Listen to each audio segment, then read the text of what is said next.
Hello everyone, welcome to my channel, your channel Puneet sir की पाठशाला।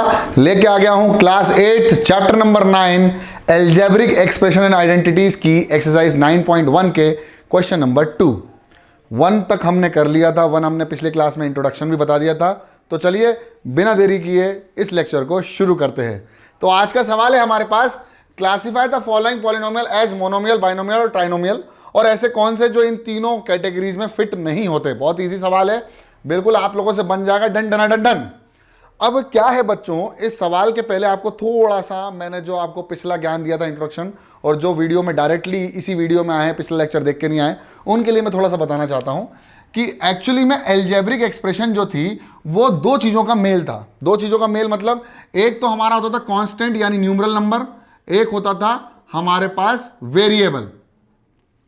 जो वेरिएबल होता था उसको हम बोलते थे A B C X Y Z. अब बोलेंगे सर बीच वाले सारे नंबर्स हैं जहां पर x y z p q r s t u v डब्ल्यू सारे अल्फाबेट जितने भी होंगे उनको क्या बोलेंगे, वेरिएबल। क्यों? क्योंकि इनकी जो वैल्यू होती है वो सेम नहीं होती।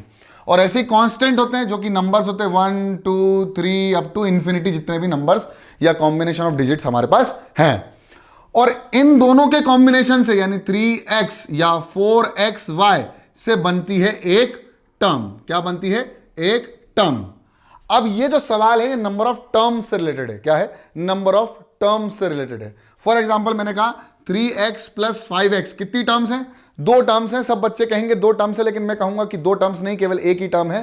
क्योंकि ये दोनों टर्म्स कैसी हैं? Like terms. लाइक टर्म्स मतलब जिनके पीछे वेरिएबल कैसा हो? सेम हो। जब वेरिएबल सेम हो तो वेरिएबल कांस्टेंट कॉमन निकाल लो और दोनों को प्लस कर दो। कॉमन निकालने के बाद 5 + 3 8, 8 into x equal to 8x। तो कितनी टर्म बन गई? एक टर्म।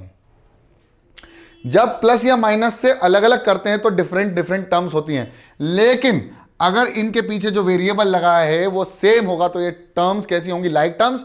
और उन दोनों को जोड़ के हम एक टर्म बना सकते हैं। इतनी बातें मैंने आपको पिछले लेक्चर में बता दी थी। अब आप बोलोगे सर आज का लेक्चर किस आधार पे है? तो यार देखो, सबसे सिंपल सी बात ये बताता हूं, कोई आधार वाधार नहीं है। सबसे पहले तो एक चीज समझो कि इस क्वेश्चन में पूछा क्या गया है। Monomial, binomial, trinomial. मोनोमियल मतलब एक टर्म, बाइनोमियल मतलब दो टर्म, ट्राइनोमियल मतलब तीन टर्म। तीन से ज्यादा टर्म तो वो पॉलिनोमियल कहलाता है। लेकिन इसने बोला है कि हमें तीनों को ही डिवाइड करना है। अगर तीन से ज्यादा टर्म्स आपको मिलती हैं तो वो फिर ना बाइनोमियल होगा, ना मोनोमियल होगा, ना ट्राइनोमियल होगा। तो वो दूसरी कैटेगरी में आ जाएगा, पॉलिनोमियल की कैटेगरी में। हालांकि तीनों ही पॉलिनोमियल होते हैं। पहला सवाल, x प्लस वाई कितनी टर्म है? जल्दी बताओ। सर एक ही टर्म है, तो मोनोमियल। 100 कितनी टर्म है? केवल एक टर्म है। अब बोलोगे सर इसके साथ तो x तो है ही नहीं, तो लिखा है ना 1000 है ना, हाँ 1000 इंटू एक्स की पावर 0। जब यहां पर कोई कुछ नहीं होता है और इसके साथ लिखा होता है 1, तो 1 का मतलब होता है किसी भी एक्सपोनेंट में उसकी पावर कितनी हो गई? 0। और पावर 0 मतलब 1, यानी 1000 इंटू 1 इज इक्वल टू 1000। और कितनी टर्म? एक टर्म, यानी एक कांस्टेंट भी एक टर्म कहला सकती है। तो ये भी हो गया मोनोमियल। अब ये क्या है बताओ? बाइनोमियल, ट्राइनोमियल या मोनोमियल? भैया ये तो तीनों में से कुछ नहीं दिख रहा, क्योंकि x की पावर 2 3 4 चार टर्म आ गई हैं। चार टर्म्स में हमें कैटेगराइजेशन करना ही नहीं था, तो इसको हम कैटेगराइज नहीं कर सकते। तो ये वाली जो है वो do not fit in any of the three categories. Next question है 7 + y + 5x। तो ये तीन टर्म्स हैं, 1 2 3 टर्म्स अलग अलग, तो ये हो गया ट्राइनोमियल। 2y - 3y² कितनी टर्म्स हैं? दो टर्म्स हैं, तो ये हो गया बाइनोमियल। एक टर्म, दो टर्म, तीन टर्म। देखो पावर 3, पावर 2, पावर 1, पावर भी अलग अलग है। हालांकि हमारा जो वेरिएबल वो सेम है, लेकिन उसकी पावर डिफरेंट है, तो भी वो टर्म अलग अलग ही कहलाएगी। इसलिए समझा देता हूं, इसका बेसिक समझा देता हूं। यार मैंने कहा कि x है, तो मैंने x की वैल्यू 1 रखी, x की वैल्यू 2 रखी, x की वैल्यू 3 रखी। अब ये है x² और एक है x³। अब 1 रखो तो 1 1 1 आंसर आएगा। 2 रखो 2 आएगा, लेकिन यहां आ जाएगा 4 और यहां हो जाएगा 8। 3 रखो, यहां तो 3 आएगा, लेकिन 3 3 जा 9 हो जाएगा, और 3 3 जा 9 3 जा 27। देखो तीनों एक ही वैल्यू पर सेम वैल्यूज नहीं दे रही हैं, इसलिए ये वैल्यूज डिफरेंट है। इसलिए हम कहेंगे कि ये तीनों वेरिएबल अलग अलग हैं। हालांकि इनका बेस जो है वो सेम है, लेकिन पावर डिफरेंट होने से वेरिएबल भी अलग हो जाता है। तो अब ये मत बोल देना कि ये भाई भाई हैं या लाइक टर्म्स हैं। लाइक टर्म्स नहीं कहलाएंगी। लाइक टर्म्स का मतलब हर एक के लिए सेम वैल्यू। चलिए बहुत शानदार। तो ये कितनी हो गई? 1 2 3, तो ये हो गया ट्राइनोमियल। 1 2 3 सर कितने? 5x 4y और 3y। चलो ठीक है, ट्राइनोमियल।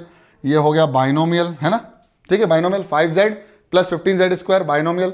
1 2 3 4 चारों अलग अलग है, तो ये फिट नहीं बैठ रहा है हमारी तीनों में से कोई सी भी कैटेगरी में, तो ये नहीं होगा।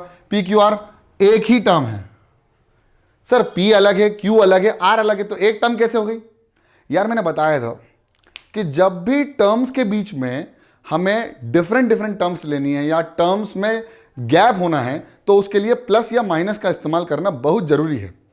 प्लस या माइनस मतलब यही बताता है कि वो टर्म दूसरी टर्म से अलग है। अब यहां तो इनटू है, इनटू हो या डिवाइड, तो वो दोनों एक ही टर्म का हिस्सा होंगे।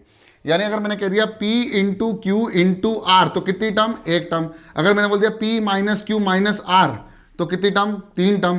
P plus Q plus R, कितनी टर्म? तीन term. P into Q plus R, कितनी टर्म?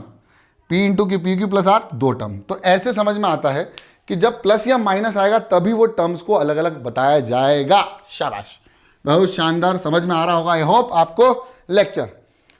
कितनी टर्म्स? दो टर्म्स सर। बाइनोमियल यहां कितनी है? एक टर्म है, तो ये हो गया मोनोमियल, ये हो गया बाइनोमियल, और आखिरी भी बाइनोमियल है क्योंकि 2p और 2q बाइनोमियल। समझ में आया? क्वेश्चन नंबर 2 समझ में आया? तो आई होप आपको ये लेक्चर समझ में आया।